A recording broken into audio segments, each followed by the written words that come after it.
Um,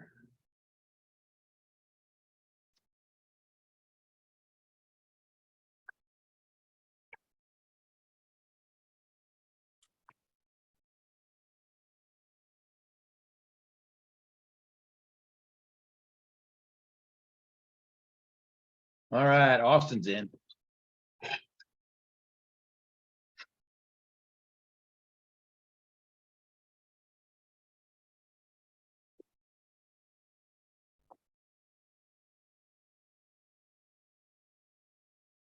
Here's KJ.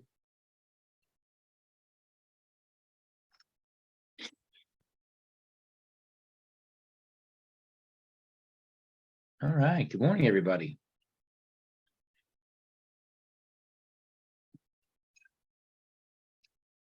Good morning. Hey, Dustin. Hey, Kelly, KJ.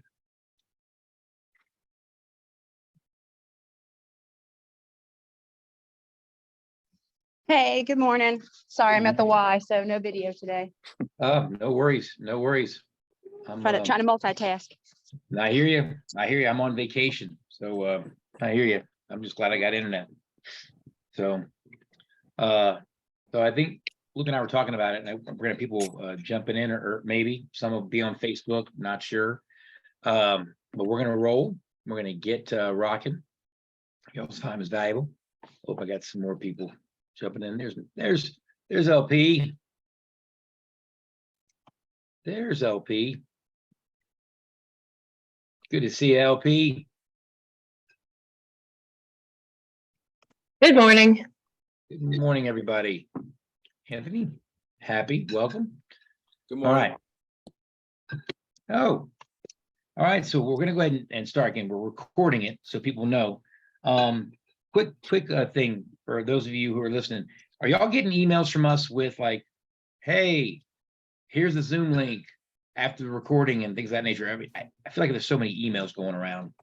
But just want to make sure that people are getting, because we're going to send a Zoom for those who don't have Facebook, right? Or aren't looking at the Facebook community. If you have anybody like that, let us know.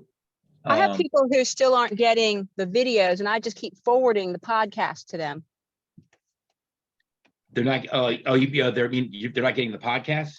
Correct. Now, was it only you that was sending out the podcast? Do they have to sign in each week to get the podcast, or? We signed them up on. Did they get their welcome email? You know. Did they get their what? Do you know if they got their welcome email? Because they had problems. We resent our entire list to Win, Make, Give. So anybody that is anybody that's still not getting it, just I'll put it in the chat. Email CJ at Pat team, and we'll get them again. The nice thing is anybody can still sign up, and they can sign up at any point in time. Okay. So there's anybody can jump in at any point in time, go down to the manuals and go through this. Probably why we're having this in these format, so that everybody can have it. And we're going to keep a record of all the recordings.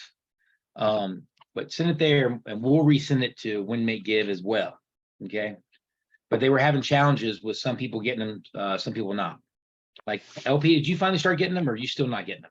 I had to re-sign up, and then I did.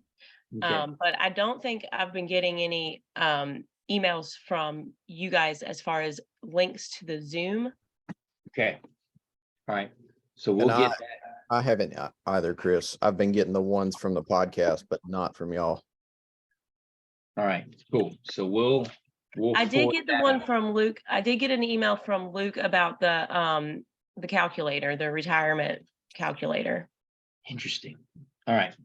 Well, again, progress, not perfection, right? So this is welcome to life. We will tweak that on Monday to get at least a video sent out. And because there's so few, quite a few people not on the Facebook community, we still want you guys to get the information, and maybe we'll create a Google Drive before we're done. But the key is for everybody is it doesn't matter. People can still sign up. They can still jump in. They can still catch up. They can do this when we're done. It's just about progress, not perfection. Tierra, it's always good to see you. Tracy, thank you for being here. I would repeat. So anybody, if you're going through, man, I wish my friends or I wish somebody else could do this, they can always jump in. That's why we're recording these things. And the podcasts are always going to be there. The manual can always be there. So there is no, the best time to start was last week. The next best time to start is anytime. Just start, right? So just a brief recap. Last week we went over session 1, okay? And today we're only going over last Friday's and this past Monday's. The one that drops on like yesterday, we're not doing this. So we're doing part 2, the financial reality check, which is, I'm sure for many of you, if you've done any of this, was joyful. And then part 3 is asset and net worth. One of the things that we're already noticing is, please, we can't emphasize enough, ask questions in the Facebook community group, any ahas you're having, any challenges you're having. We're here to learn together. We're not teaching this class, we're going through it with you, okay? Even though Luke and I have done it once before, we're all still learning and growing. My wife and I, I had a breakdown this week on because she has her own format. So we were having a thing on, well, do we need to put it in this format? Do we need to use our own format? We're all going to have breakdowns, right? But we get through it together, okay? The other thing that Luke and I discovered last week, which is great, is, I'm the 100-foot view guy. I'm going to give you the down and dirty, just get something done. Whereas Luke's can be like, I want every penny accounted for and every detail. So we know for some of you that you want that, he's got tools. For some of you that want just like, look, I don't have time. I don't want to spend my time itemizing every single grocery bill, right? I've got those tools, and then somewhere in the middle can lie the truth, okay?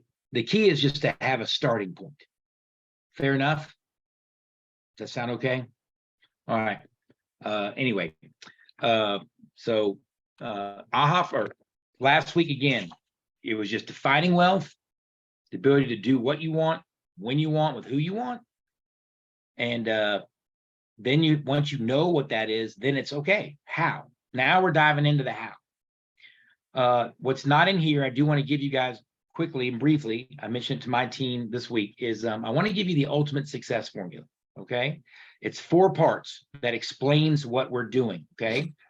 So there's 4 parts to the ultimate success formula. The first one is, number 1 is you have to have a goal. All right, if you don't have a goal, a destination, and everybody's traveled at some point in time, everybody's been in a car, gone on a vacation, or gone somewhere that you've never been before. Fair enough? Is that fair? So you have an address or a location where you're going. So when you put that in your GPS, right, that's your goal. And in this case, our goal is financial freedom. So we got to have a starting place. Now, so number 1, you have to have a goal. The goal has to be specific, measurable, achievable, okay? And it's got to be time-based. I want to achieve this in a year, 2 years, 5 years, okay? And the second part is you have to know where you are. So if you were to punch an address into a GPS, okay, of where you want to go, what has to happen next for the GPS to actually tell you where you want to go? Somebody besides Luke or Lauren answered. They know this. They're with me all the time. How does the GPS actually start to give you directions? What has to happen next after you put in the physical address? You got to know where you're at. You win the home game, doesn't? That's right. You got to know where you are. You have to know where you are. So step 2 and step 3, reality check is, this is where I am. Now, it does not matter where you are, you will get to your destination, but we're going to write wrong directions if we don't know where we are.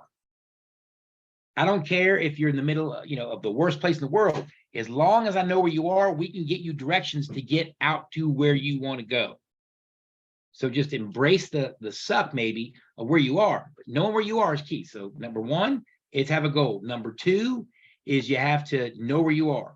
The third part of the ultimate success formula is you have to take an action, any action, any action. So let's pretend you're in that car.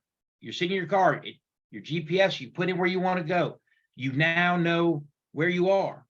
If you don't move the car, If you sit in your driveway and don't move, is the GPS gonna be able to tell you if you're going right or wrong?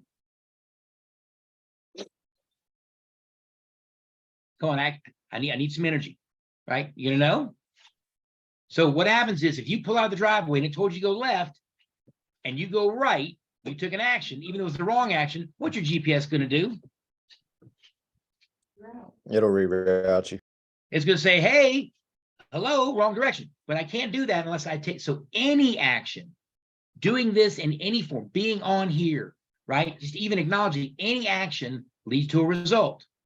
So the first step is have a goal. Second one is know where you are. Third is get into action, any action, any action. And then the fourth is then make adjustments all the time. Make adjustments all the time. You're constantly making adjustments. Don't judge the outcomes, just any action is going to lead to a result, and then make adjustments all the time. You will eventually get where you want to go, right? We've all been on, on a highway and there's been car accidents, weather, flat tires, cars breaking down. Life's going to happen. It doesn't affect where we're going to go. How we get there is going to be different, but we can't do any of that if we don't take action. And for many of us, you're already here, so we know you're taking an action. But just we encourage you to be honest with you can on that. All right. Again, I'm a coach, so I can't help but coach, and that's not part of this technically, but we really want to make sure you understand it and take pride in the fact you're here, and anybody can start at any point in time. Just get into action. All right, now I'm going to shut up and let Luke go and talk about 2 and 3 a little bit. All right, so session 2, financial reality check. I would love to hear from some folks. I've gotten some texts from some people that have been doing this. What was the experience like going through this financial reality check for you guys? It was awful. It was I hated every minute of it, but I did discover some things. For example, I discovered that my kids or my aunt who has dementia, she can hit this button on my remote control and add channels to my Spectrum, which I didn't know. Couldn't figure out why my bill was going up. Also discovered that I was paying for it. My mom likes the Hallmark channel.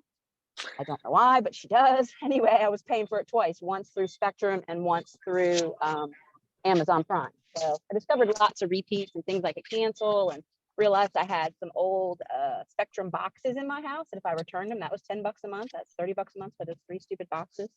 So yeah, it was helpful. It just really stunk. That's fantastic. That's fantastic. Anybody else? Yeah, helpful but unpleasant. Okay, can we agree? It sounds like the main theme was this was not the funnest of exercises. Anybody do this and just have like a great time, partying around? No, I don't think so. And that's okay. As Chris was saying, sometimes we've got to look, you got to look in the mirror a little bit and see what it is that's going on so that you know how to make those adjustments. KJ, I love the fact that you mentioned that you had doubles. I had an antivirus software renewal, not for my current computer, not for my last computer, but for the computer before that. I haven't had this computer for 4 years. $200 a year, or give or take, $200 total that I've spent on this antivirus software for a computer that's currently sitting underneath the shelf over there that the plug doesn't even work anymore. Okay. Any other ahas, things that you found as you were going through this?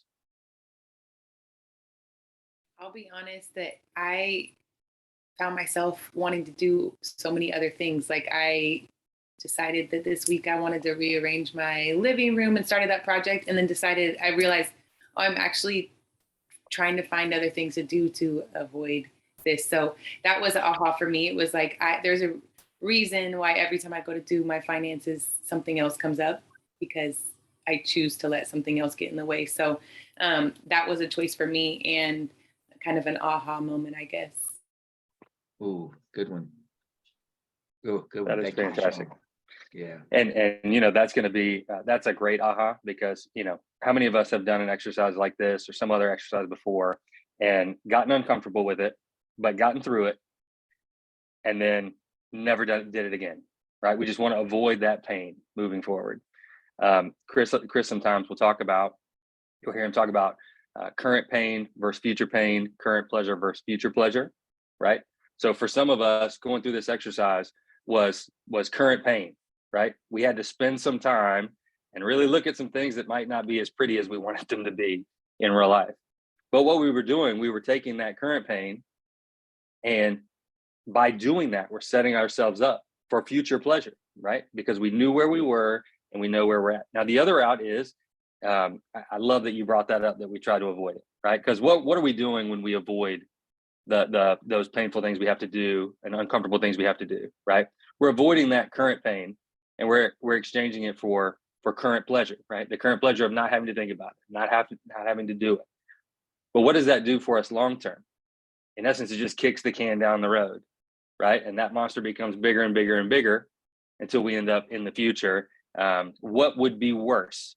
To go through a little bit of pain now to get clarity so we can grow and get in a better situation in the future, or to avoid that pain now and eventually have this huge monster out in the future that we don't know about, right? So I think that's great. The first step kind of in that was looking at your expenses, which again, I think hearing is not been the funnest. They talked about splitting up required expenses and optional expenses. Did anybody have any ahas around things they might have thought they were considering required expenses that were actually optional expenses? Or is that just me? Yeah, Netflix is optional. Amazon Prime is optional. Yeah. It doesn't feel like it. Instacart is one. I was like, that's food. And then I was like, that's definitely optional. Good catch. Yeah. Yeah, my wife and I recently, I love that you brought up Instacart. My wife and I recently did the exact same thing. And, I started taking over the grocery shopping, mainly because that's Zen time for me, and I don't mind going to the grocery store. And we ended up saving somewhere between $25 and $35 a week, right?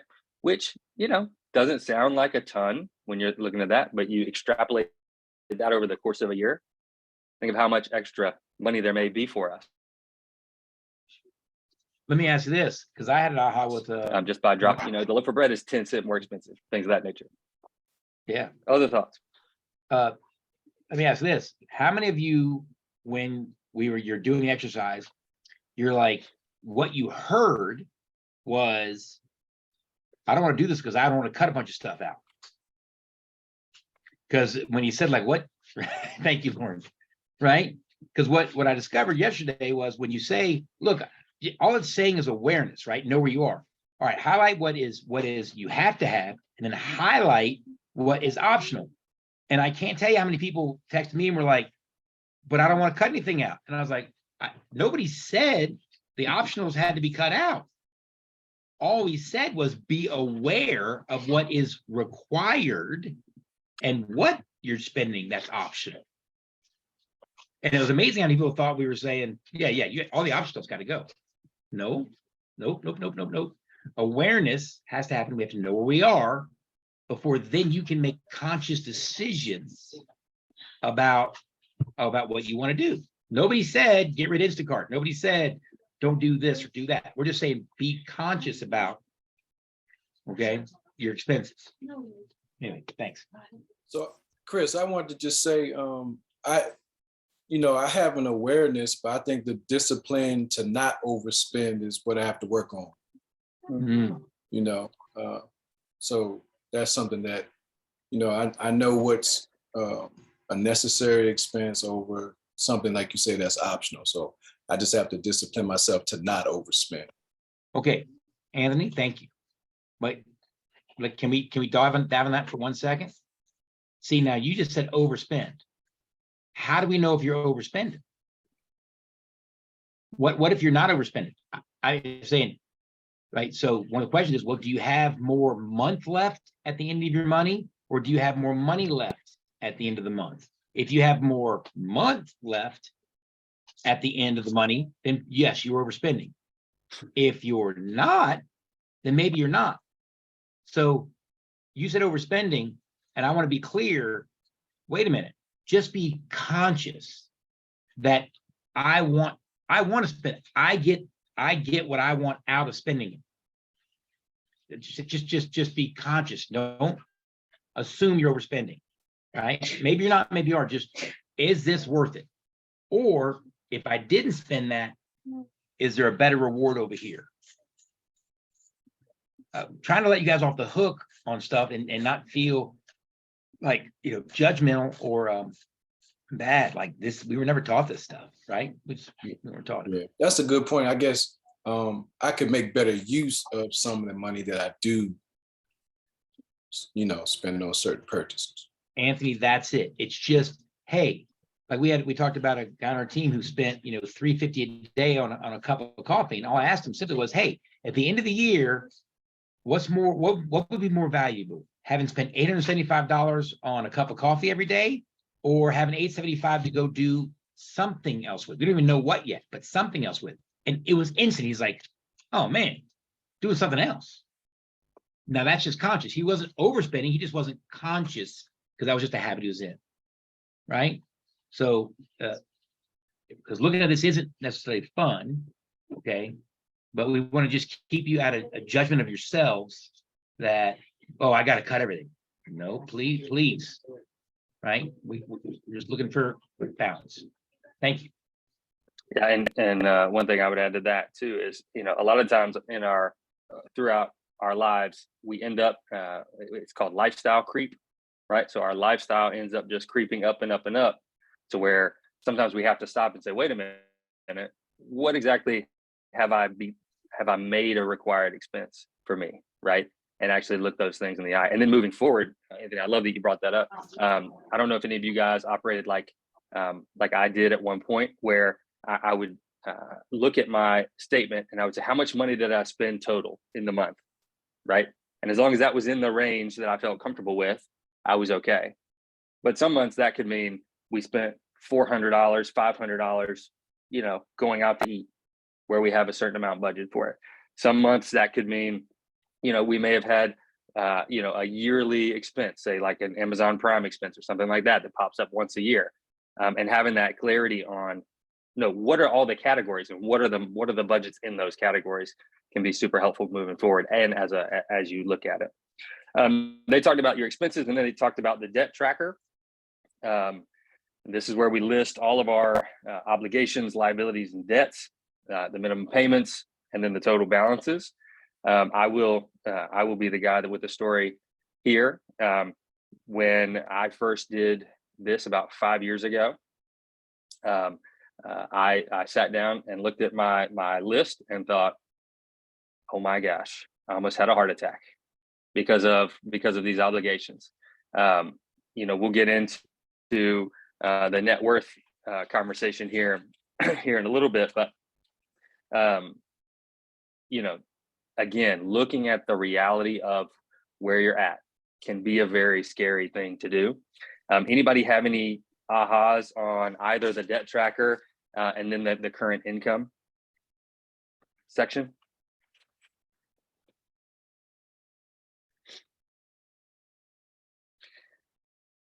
I've also got some follow-up questions. They asked, what can I do to reduce my expenses right away?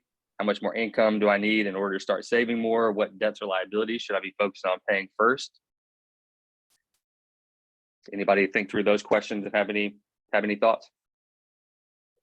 Can I don't know, I'm probably going back a little bit, but for me, I find myself trying to figure out, putting too much pressure on myself to do less instead of doing it better. Instead, you know what I mean? Yeah. Like you say, well, I have this amount Give an of money, example of doing less I don't versus want to better. spend this.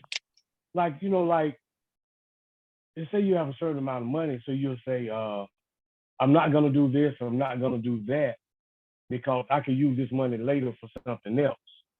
But it kind of takes away from some of your freedom by doing that. Is that sound about accurate? Yeah, absolutely. I mean, that's what we're talking about is you're like, oh, but that makes me feel good. Like that's why I'm living, right? That's why I'm living. And again, if you don't know what you want to do with it next, then why are you not doing it? And then again, what's the goal? So we got to go back to, we just gotta, just to make a conscious decision, is it worth doing that now? Or is it worth not doing to have something else cover that later? It's gonna get messy, guys. It's gonna get messy everywhere. Like, it's just, Dyson, we're gonna have confusion and we're gonna get wrong, but we just don't stop. Like, oh no, actually that was worth it. I missed that. That was worth it. Great. You know, and that's different for everybody. Does that? Yeah, and when does we're that help talking you about with what Yeah, we can 'cause do to I reduce kinda- our, Oh, I'm Go ahead, sorry, Jay. because I kind of No, go ahead, started Jay. penny pinching. You know what I mean? it? Yeah. I started penny pinching, and then when you start penny pinching, you start taking away from some of those freedoms that you probably could have. Oh, yeah, absolutely. Tracy, I mean, for one example, what can I do to reduce my expenses right away? Well, we could all decide, you know what, for the next month, we're going to eat rice and beans at every meal, and that's all we're going to eat. So we're going to go get, go to Costco and get a 50-pound bag of rice, and that's all we're going to eat for the rest of the time. Right? That could significantly reduce all of our expenses. There you go. I've got probably $400-500 for you right there that you could do. Right? But at the end of the day, do you want to eat rice every single day? Probably not. Right? And so again, I think it's about being conscious about what you're doing. And again, there is a the dollars and cents is one thing, right? For me, being able to sit around the table with my family and enjoy a really good meal that we've cooked and spent time with, and we got to be with each other in the kitchen cooking and that kind of stuff, and sit there and eat, that's worth it to me, right? It might be worth it to me to grab a couple steaks and throw them on the grill, right? When my dad comes into town or something like that, right? But again, those are conscious decisions, right? And at the same time, you might find, like the 350 coffee example, hey, there's a coffee machine in the office that's free that I can drink coffee from. And the enjoyment of my life does not go down at all by drinking this coffee. And that's the kind of things, again, no one's asking us to go, and eliminate our expenses down to as minimal as humanly possible. Now, for some people, they may want to do that, right? It might be worth it. But for most of us, there are going to be expenses that we want to have our life be the kind of life we want to have and have the experiences we want to have. It's not about cutting everything now and trading only for the future. It's about being conscious now about what we're doing and using those things correctly. Did I see a hand up? Did somebody have a Yeah, hand up? Tiara. What you got? No, I was just gonna say, I remember that when I started taking coaching, or I guess I got a coach and they asked me to do a budget. Like the word budget to me felt like I had to go get rid of everything and live on scarcity. And I think that where I personally am at is that like I have like an abundant mindset without actually the knowledge of what I'm doing. So I'm like, well, I can afford it, or I can splurge on this or treat myself because more is coming. And I believe that. And yet, like, I think like Tracy, I'm like you, it's like, I don't want to sacrifice all the things I enjoyed. I think for me, it's like finding that sweet spot of like, okay, I don't have to get rid of anything. I get to choose what I want to get rid of so that I can do the things that I'm dreaming of. I'm just choosing quicker pleasure now. So I think for me, it's breaking down that like budget means you have to live on the minimal. Cause I was literally, I sent my budget like, okay, well, I spend this much, but I probably could go down on that. And my coach was like, no, we're not going down on the things unless you choose to. So that was like that. The word budget for me, I just realized had such a negative connotation. And so I love hearing, Tracy, that you're kind of like questioning that too, because for me, that's been something that I've struggled with, I guess. That's fantastic. Yeah, we said track it, and you guys heard cut, and we didn't say cut. We haven't said to cut anything yet. Nobody said cut anything. We just said know where you are. Right. And everybody said, you're right. That's so great, Tara. Thank you. Yeah. I was like, what? Who said cut anything yet? I said, we just said, what do you have to have? What do you spend and you enjoy? We didn't say do anything with it yet. Just know where you're at. and by the spoiler alert, coming up in the next episode, it's how to make more money to cover those. Yeah, I understand, Chris. I was just saying that's the thing I torment myself with. I wasn't saying that it's telling us to cut, but that's what I do on a normal basis, telling myself, don't do this and save this for later so Yeah. you can do something. But I find myself losing those little freedoms that make your day a little better. Yeah. Mhm. Yeah. And oh, I'm so excited, guys, because at the end of this, the goal of this is then you just take those things that you've spent and then you invest those so they actually bring back money. So now, Tira, you don't have to think about it. Like, frankly, I'm at the point now where we have buckets, and this is later on, just to give you guys like stick with it. So we have buckets for vacation, right? I never dreamed I'd say, well, I want $15,000 a year for just to go on vacation. Like, what? Right? So but doing these other things told me that that's how much I wanted for my life by design. And then the how will show up. Remember, I have a goal, right? Know where I'm at, and then get in action, then we'll make adjustments. LP, yes, you raise your hand.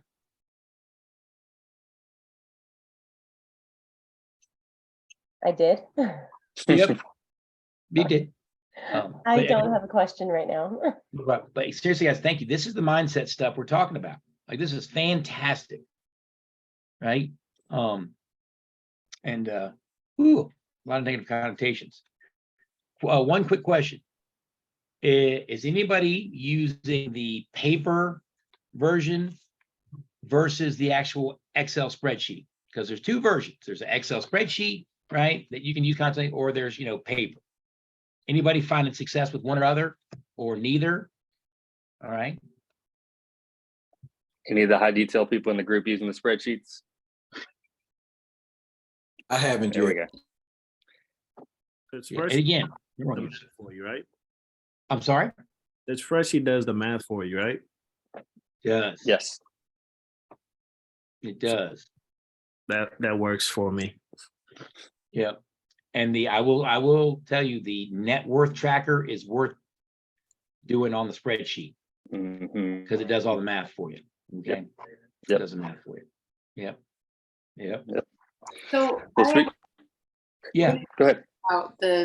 I saw that the one was uploaded on Facebook and I was 2 minutes late. So I apologize if you already talked about this. I know in the podcast, they talk a lot about like, go to the our website and make sure you're getting all of the stuff. Are we supposed to go to their website and like download things? Is that where we're finding the resources? Is everything going to be on Facebook? So no, so we're trying to kill you with information. So number one, if you go to winmakegive.com/wealth, there's a resources tab that has all this stuff. Okay. Because we signed you up for it, you should also be getting an email with the link to the podcast and a link to the workbook. And then we're putting it on the Facebook community group. So we're attempting to give it to you in like 3 different ways for anybody. And then for those who aren't on Facebook, CJ is emailing everybody like, here it is, or it should be. Maybe it's going to your spam, maybe somebody getting them. Like, here it is again, in case you didn't see it. So we're kind of sending it to you in 4 different ways. Okay. At least that's the goal. So you don't have to just go to our Facebook group. We just made this a kind of a local personal one for us, because there's also the Win Make Give Facebook group, for the whole country. Okay. So just any which way you want to go get it and have it. And one of the things I've been doing that I found helpful is week to week going in, grabbing whatever the spreadsheet or the tool is for that week, and then creating a bookmark folder in your tab, because most of these will, if you've got a Gmail account, at least will allow you to do them in Google Drive. And then that way, as you start to, because again, doing these up front is one part of it. The ongoing review and maintenance, right? These tools are supposed to be helpful moving forward. And that kind of, I know every month when I sit down to do my monthly kind of financial review, I go budget first, then I go net worth tracker second. And I've got all my accounts bookmarked on that, so you can easily get to them to get the balances. Because when you start filling out the net worth spreadsheet, one of the really cool things on that is sometimes it's hard to conceptualize the growth or the progress that you're making. Where with the net worth spreadsheet, if you go in month to month, so I think Ben mentioned on the podcast he does his around the 15th because that's when his statements come out. My wife and I, the last Friday or the first Friday of every month, we sit down and we do ours. We've got a standing meeting to do that, and every time we do this, over time, there's a bar graph, and you can see the progress that you're making, and then you can download the entire year. And at one point, one of our goals is in 5 years, when we hit these 5-year marks that we've set, is we're going to go back and we're going to print out the net worth sheet from 2023, 2024, 2025, 2026, 2027, and we'll be able to track that growth along the way. So again, I love spreadsheets. For those of you who don't love spreadsheets, I know that might not be as exciting to you as it is to me, but that's something that will be helpful as we're kind of moving forward and tracking these things. Chris, And you have anything else you my want to wife talk is about? testing- Oh, go ahead. I was saying, my wife is testing out 2 different programs that sync to your bank accounts. So we'll be reporting back on that. She's trying out 2 different versions of it because I don't love spreadsheets. Okay. However, I want to look at the data. Okay. So my meeting with my wife, it's on the calendar, but it's 15 minutes because everything auto syncs and I can look at 15 minutes and see. I knew you're gonna ask that. I apologize. I don't remember the name of them because not the detail guy, but we're also playing with them and they're free, but they're also just really different. And she's trying to figure out which ones. But I will be putting it and posting it. But I want to look at my financials, and in 5 minutes, I want to know up, down, right, and then eventually what happens is, like for example, nobody's talked about this yet. However, how many of you in the back of your mind, you're like, how am I supposed to do this? Like in Christmas, I spent way more because it's the holidays, or in July, I have to go on my vacation. Like, do I have to go do this every month? Well, no, what I do is over time is what do I usually spend in December? So now I can compare last December from this December, right? And it becomes a yearly total. But I can do that in 5 minutes because once you start and I just know, well, I did this, I did that. And, we're in real estate, so certain bills come up in January or you come up in June that don't normally happen. But anyway, for me, I don't love the spreadsheet, so I just wanted to look at it and have it feed in and just know, am I going up? Am I going down? And if I see something out of line, I can go tag that, and I'm done in 15 minutes on everything. Now, it took a lot of time to get to that point, but it can get there.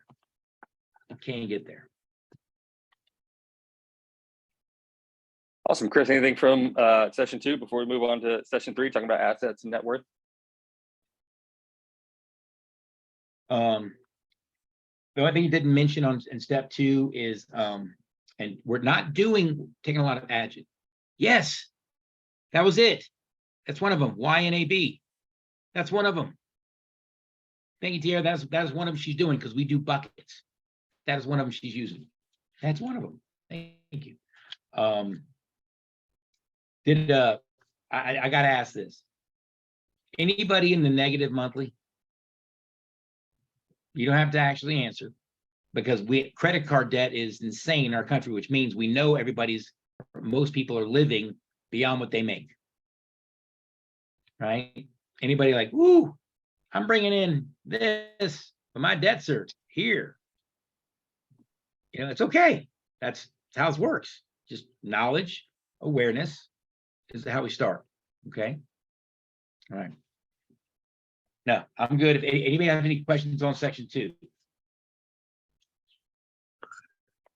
Well, I used to, when I joined real estate, I've taken a class like this before. I kind of took a class like this before, but I've always didn't want to do it because I'm like, I don't know what my income is. So what's the point of me doing this? And I'm like, I guess when I get into it a year or two, then I'll know the average that I can get a year, so I can actually start doing it, because I've had emails with the spreadsheets, and I just haven't opened them, and I'm like, I don't have the numbers to put them in, to put the numbers in, so I know exactly what I need, and to survive and all of that stuff. So, but I see that I don't need to have it in order to do some of these activities or most of these activities on what we're working on. So I don't know, maybe somebody else had that thought, and I wanted to just let it out.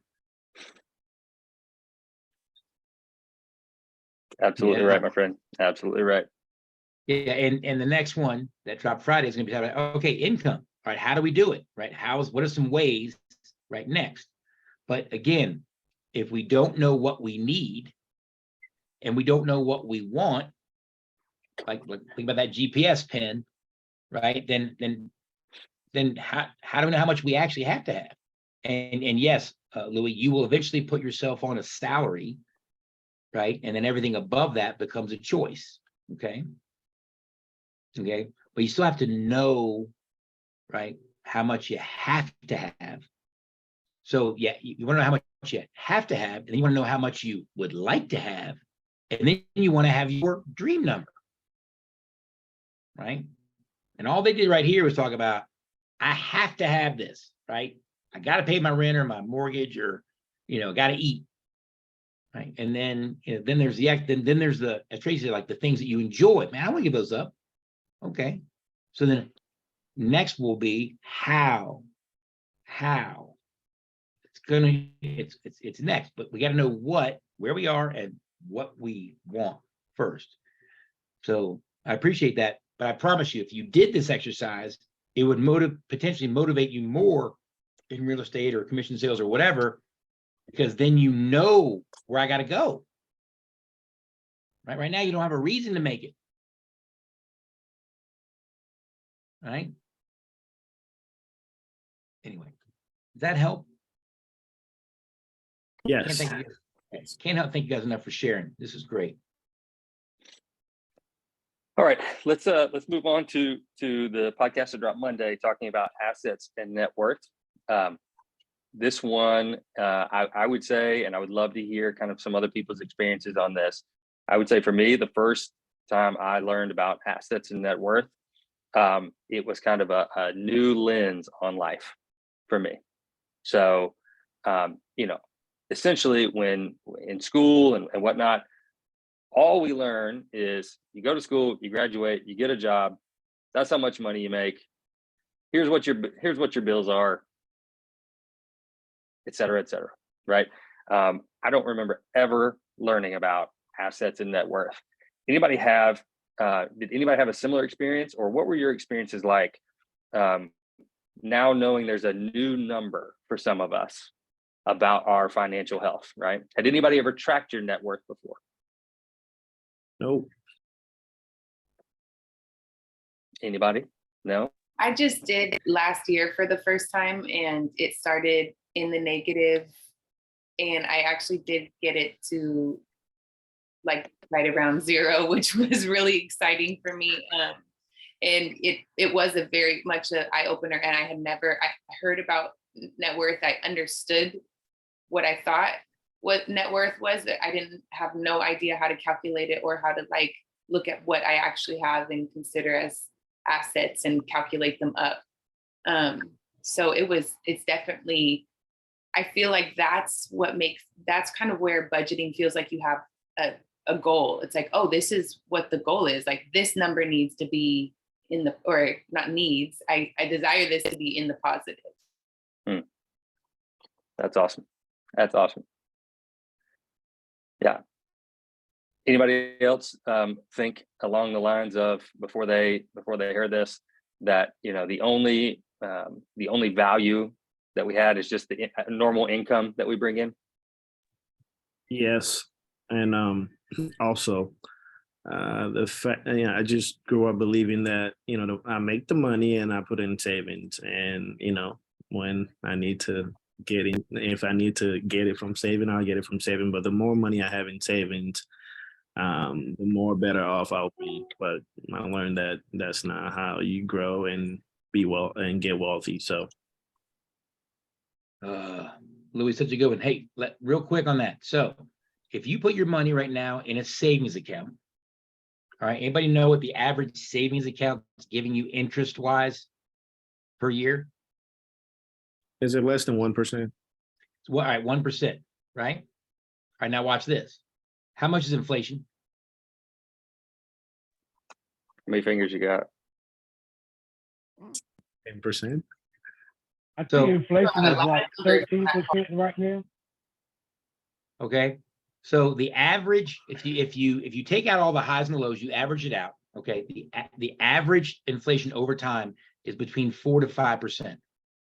So when you put your money in a savings account at 1%, you're actually losing 3 to 4% of your value. And it's like, that blew my mind. I'm like, wait a minute, I was told to save my money. Well, no, you need some cash, right? But in reality, the money that you're saving has to get you a higher than 4 or 5% return, or it's actually going backwards.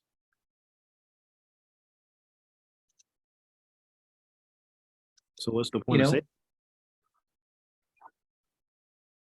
well, to put it in, which is part of this class, is to put it in things that are going to give you a higher rate of return than that. That's the point of savings, is then you save it. But see, most of you don't even know where you'd put it if you had it. Right? So then why make it? Because, well, what am I do? But if we get, and we're going to show you, and this class is going to show you, I mean, Luke and I are getting an average of about a 20% return on our money every year, not including the tax savings, which is also going to get talked about. Just fast forward a little bit, the federal government is going to reward you for investing in certain sectors of our country, right? We're all investors, and they're going to save you taxes for helping to grow our economy. So then you get a 20%, 30% rate of return, and then you also get the tax savings, right? But you don't get that just stick in the bank, but you start with it in the bank to get enough of it to then go and then make other investments, right? And by the way, Louis, they talk about it. You can go buy a stock that pays a dividend of 7 or 8 or 9%, as opposed to putting in the bank. That's still savings. It's just not that savings. Can I ask a question about, so going back to what Lou's question was about, like, so what do we save for? So is the idea that like a savings account is more just used for quick access money, like your like emergency fund type thing, or like your 3 to 6 months, like something that you could get tomorrow, right? Yeah, liquidity is one big benefit of a savings account, right? So one of the things that we'll talk about as we're looking forward into making investments, you know, obviously we had to get clear on what's our income, what are our liabilities and debts, and now one of the next things we'll have to think about is, okay, well, how much liquid cash do we need to feel comfortable knowing, hey, I've got, is it 3 months? Is it 6 months? For the more conservative people, it'll be a little longer. If less conservative people, it might be a little shorter. But it's good to have that, liquid cash available. The problem is if you start stacking up so much liquid cash, getting little to no returns on it, then again, like Chris was saying, your buying power is going down. And knowing how much money you would need to feel comfortable, knowing that if your heating and air system went out, that you'd have the funds available to do that. If your car broke down, you needed to do a repair on your car, those types of things. Everybody's got their own kind of level of comfort on that. But it's also good to be aware and be conscious. If you've got that money in a savings account sitting around for a rainy day, right? The rainy day fund, so to speak, that money is actually decreasing in value over time. That's the big aha there.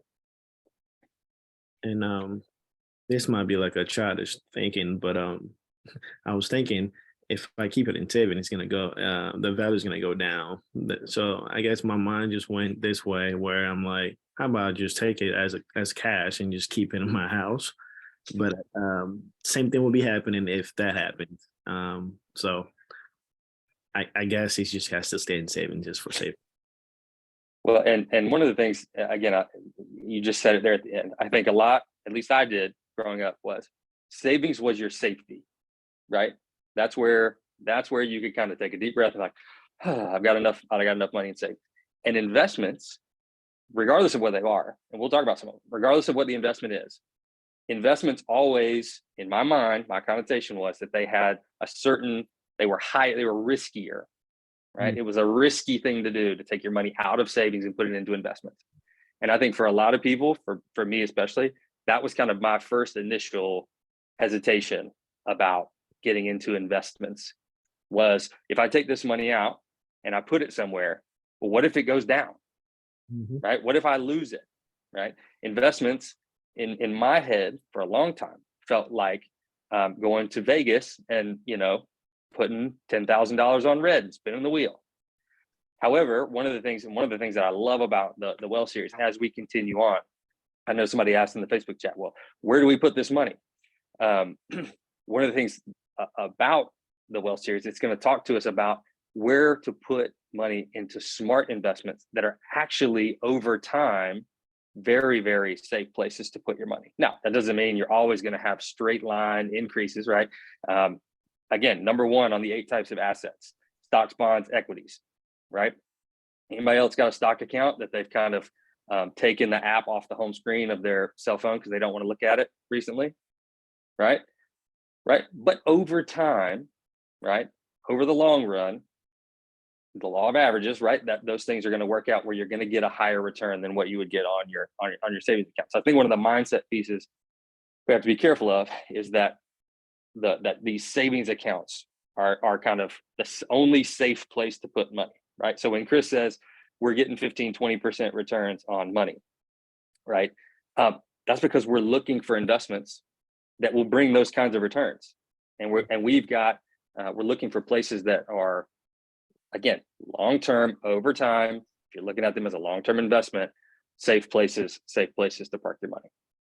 And you're also going to learn that you want to have them in multiple places. Okay, so not just one. So for example, there's going to be times when the stock market goes down, right? As long as you don't take the money out, it's going to go back up. It's only the people that get scared and pull it out after it's fallen. The market, we had a market crash last year. It's going to be higher in a couple of years than it was. So as long as you don't take it out and stop playing, you're fine.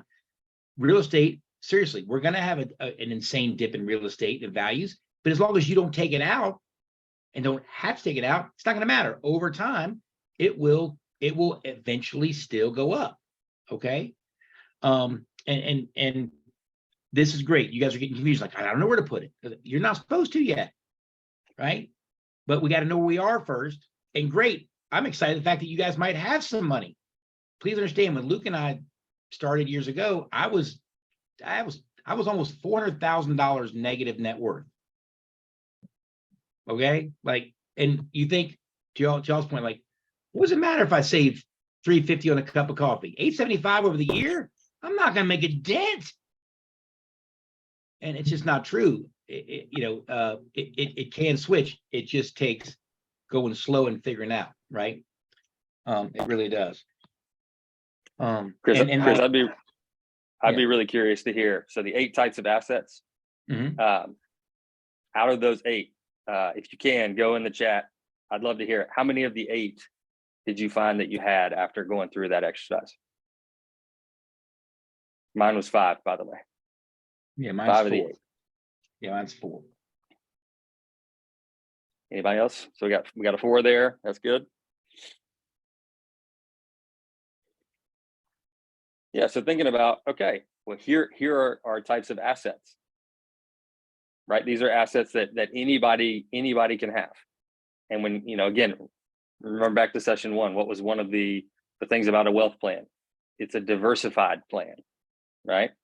So we've all heard the adage, you don't want all your eggs in one basket, right? That's great.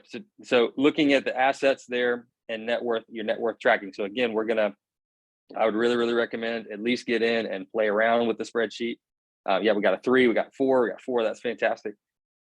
Get in and play with the spreadsheet. So we've got your assets, right? And remember, your assets are the value of each of the items. So I know for some of you that are minded like me, you're going to think, oh, well, I've got this house that's worth $225,000, but I owe $165,000 on it. So it's really only worth, we'll get there, but the actual asset value is kind of the value of it at that time, the full value of it, right? And then again, you've got plenty of other assets. Anybody got a box of baseball cards?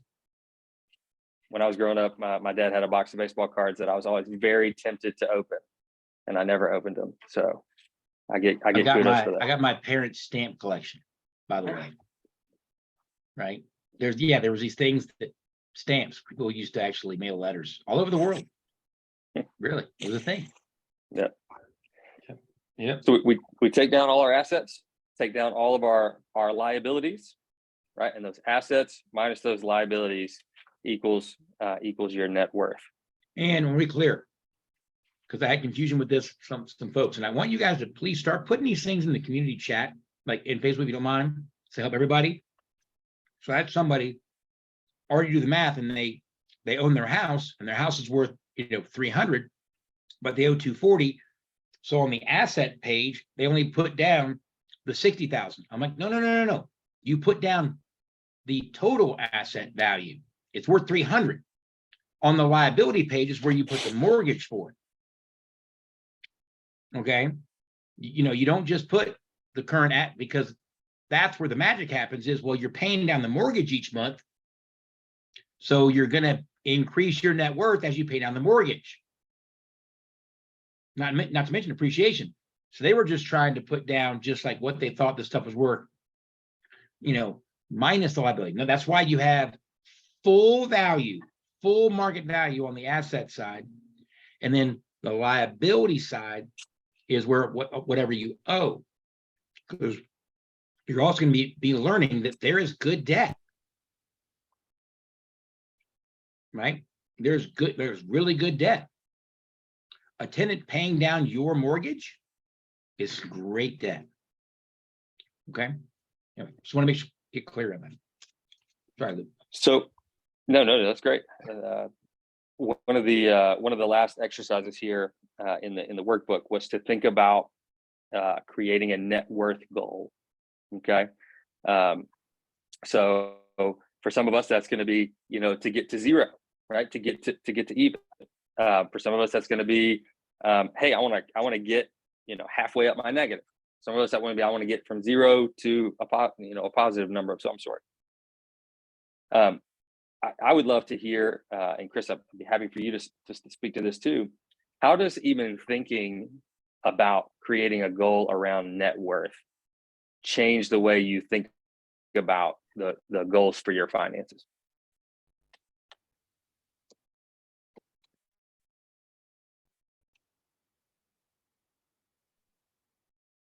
This is a kind of a mental roadblock I was running into a little bit, Luke. It's not exactly what you're asking, but I think the challenge with thinking in this category for me is it seems like I'm building something that is not for me, if that makes sense. Like there's a lot of investing to accumulate this net worth, but when do I get access to that net worth, if that makes sense? And I recognize over time, perhaps we can, sell the house we've invested in or something like that. But it feels like I'm putting a lot of money into something that I'm not necessarily going to have access to on a regular basis, if that makes sense. Absolutely. 100% makes sense. Anybody else have that initial kind of mental roadblock to that? Yeah. Unless I die, why is it good for me to be worth this much? To boil it down.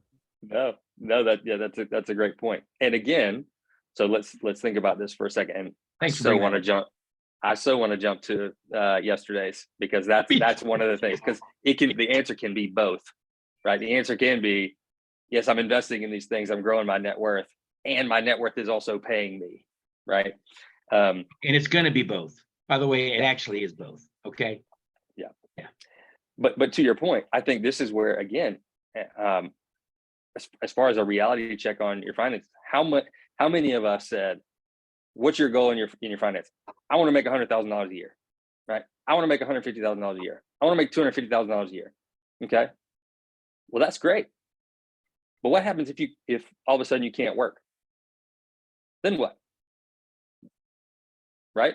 Then that 250,000 goes to zero or whatever you could get. And that's where I think having a fuller picture of our financial health is our income, because what have we heard a lot? You want high income and you want no debt, right? Debt is bad debt. And certain types of debt is not great, right? Paying 28% on the hamburger you bought 5 years ago is probably not great.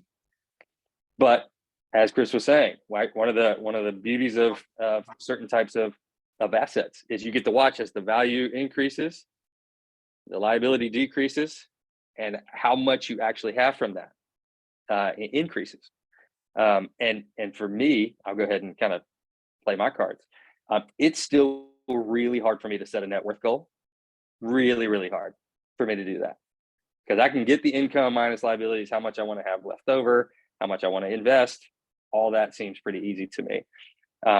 But the net worth why is kind of what you're after, Dustin.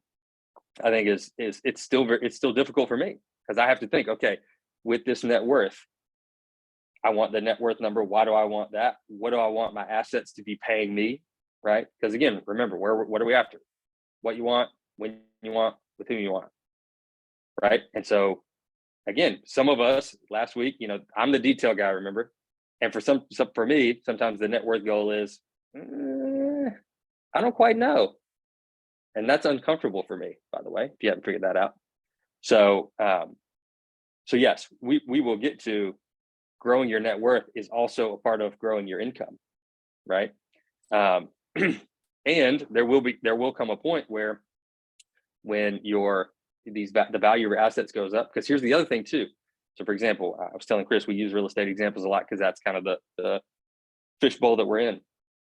But one of the crazy things is if you buy a rental property today and the rent is $1,300 today, well, guess what? Not only does the value appreciate, what happens to rent costs over time? They go up, right? Which means you're making more money. So what happens when that liability is all the way gone and the rent has increased over 20, 25, 30 years? Right? That's a pretty good part of your nest egg. So session 9, we talk about retirement, right? The point of retiring so that you can have that money to live on at a certain point when you retire. Well, what if you also had assets that were paying you over time as you go? The payments were increasing. Oh, and by the way, when you retire, they keep paying you. Oh, and by the way, when we're all 100 years old, 150 years old, medicine continues, whatever, right? Guess what? It's paying your kids, right? So that's when you talk about generational legacies for our families, right? Growing our net worth can be a part of, yes, it can help us in the current now, but it can also help our families long-term and leave long-term wealth down the line. So I want to add one thing on that, Dustin, and everybody here. So first off, when we said, hey, look at your budget, everybody assumed it meant cut, right? Which is not at all what we meant or said or want you to do. We're just saying, know where you are. Dustin, when we're talking about doing this, you heard, and most everybody hears, is I am doing this to leave a legacy from others. Now watch this. Take out the word leave. All right, Tara, everybody here, please take out the word leave. Live a legacy. What if you get all those things that you're leaving for people, you get to experience it with them? That's what we're talking about. Don't forget, you do what you want, when you want, with who you want. So this wealth building allows you to actually experience and live it and leave it. Because if you got to work all the time and you're not at your kid's soccer game or baseball game or you know, your parent gets ill. Don't you all here want to be able to like, I'm out, got it. I'm gonna go focus on that. That's living. Yeah, we want to live a legacy. Again, we were all told like retire for a rainy day, and then who here wants to sit in a rocking chair and do nothing? No, I want the money to be able to go travel, you know, spend time with my son or wherever, right? And we want you that for you. So this is not, I'm building this huge net worth to pass on. I'm building this huge net worth so that I can enjoy it with those people that I want to leave it for. I mean, that's the amazing, that's the change, right? Because if you are worried about earning all the time, you can't go do it. Right? Like, great, I'm gonna send my family off to enjoy this vacation, or my kid. No, like, no. We want to live a legacy. Live it. This net worth allows you to go on the vacation, do the things with those people, and share without ever touching the nest egg. That's the beauty of wealth building. That give you a little different kind of perspective on that? Yeah, that's helpful. And I assumed it was coming, but like, how do I get access to this growth and net worth? To your point, right? I want. Well, we got to know where we are first, which is reality check week, right? Let's all get uncomfortable. Reality check week, and then starting. Actually, yesterday's drop is like, hey, how do we make more to do this? Where do we put it? What do we do? Well, we can't do any of those hows until we know where we are. Okay. Right. So yeah, it's coming. Right. But we got to know where we are. We got to know where we are. See you guys. And by the way, remind anybody can still come in and join. But yeah.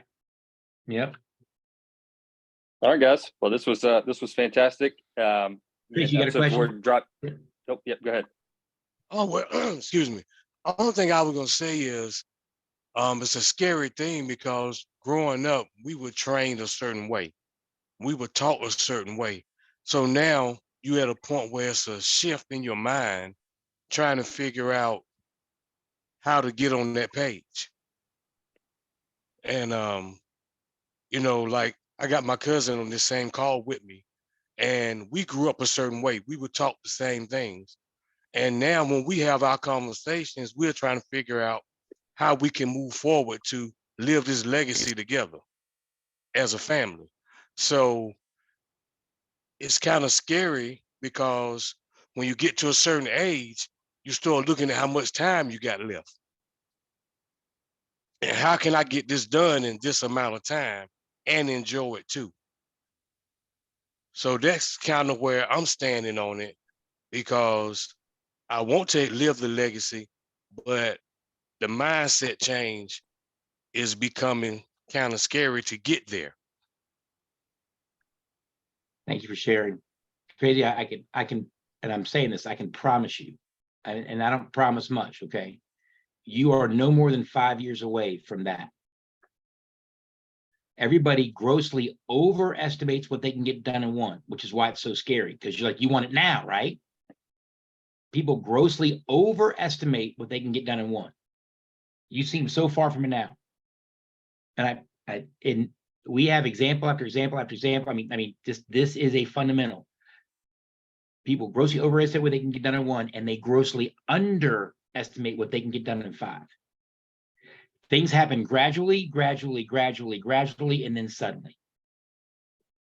Okay. So the fact that you're here and you're thinking and feeling it we're in confusion. You have to have the breakdown before you have the breakthrough. You can't skip the breakdown. It's supposed to be scary, right? It's supposed to be difficult. It's supposed to be hard because it's new, it's different. That's what your brain is programmed to do, is keep you safe, put that away, and let's ignore that. But I promise you, friend, everybody here, if you will just stay it, embrace the scariness, the sun will come out. Not tomorrow, but in 5 years, you and your cousin will be doing it if we just follow these simple steps. I promise you, man. And I don't make promises. Luke did it. I've done it. I mean, we're still on the journey, but that man, LP, she left. We are examples of having negative, okay, and there in 5 years. Right? Not finished, but just right. Right. Like I take vacations, cash. I never dreamed that was possible. So but thank you for the scary, and it is, but I promise, just, but please don't worry about perfection. Progress is better than perfection. Just, even if your numbers aren't exact, it lets us start, right? They'll get better every month. They'll get better every year. Just 1% better every day. Okay, and thank you so much for sharing, because we're all feeling that. The reality check week sucks.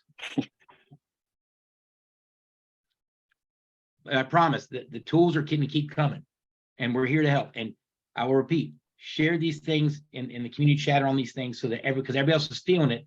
And again, no one succeeds alone. Together, everyone succeeds, right? We're this for you guys. If you want to go fast, go by yourself. If you want to go far, go with others. So thank you guys for being part of our community and doing this with us and jumping in with us. We can't thank you enough. Remember, next Saturday's call is going to be on what dropped yesterday and what dropped Monday, this coming Monday, right? So it'll be 4 and 5. And part 4 is how to increase your income.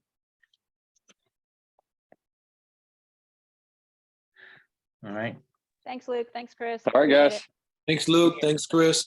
Yep, I'll Have a hang good around week, for a minute or everyone. two if anybody has any other question. But yeah, thank you guys. And again, anybody can jump in at any point in time, you know, and catch up or just Hey, listen. thank you. Our pleasure, guys. Our pleasure. Thanks for being here, Marilla. Thank you so much. Good to see you. Yep. All right, everybody have a good week. You too, my friend. You too, You Tracy. too. You too.